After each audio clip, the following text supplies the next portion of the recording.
Today I presented some work that I've been doing with Matteo Iacoviello. We are both at the Federal Reserve together with co-authors that measures geopolitical risk using newspapers articles. So we search for newspaper articles that discuss geopolitical risks related to wars, terrorist attacks, or tensions across countries, and measures the intensity by looking at the frequency of articles in newspapers published on the topic. And we do it at a global level, but then we also do it by country.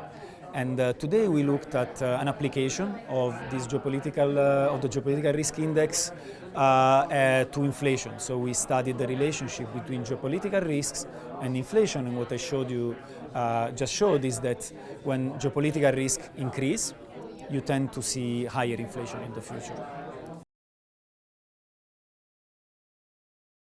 We started this back in 2014 around the Russia invasion and annexation of Crimea. So at the time there was a lot of discussion about potential effects of geopolitical events and lots of concerns. And that's when Matteo and I started looking into this research that then came to full fruition a few years later when, unfortunately, Russia invaded Ukraine.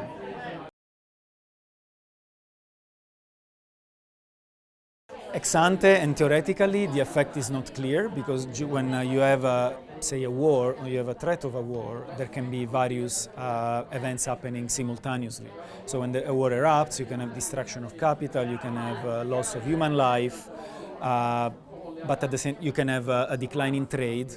And again, these are all things that reduce the supply capacity of a country and then cause prices to rise because there is more scarcity of resources.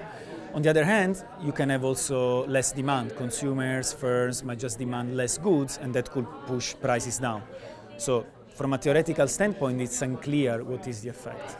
Adding to that, there is also financial transmission to commodity prices, oil prices. A key example is the Iraq war, when oil prices skyrocketed and that caused inflation, and also the policy response, both monetary and fiscal policy.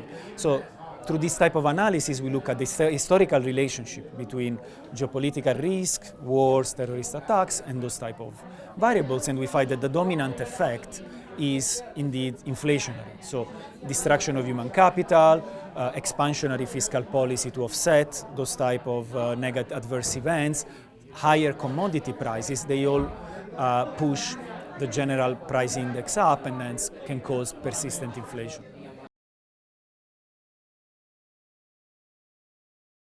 I cannot advise policymakers, but I think what this type of research does is to provide tools to understand these events, to quantify the likely outcomes when this type of terrible events materialize, and then can provide some guidance that can be factored in policy decisions or anyway in policy conversations.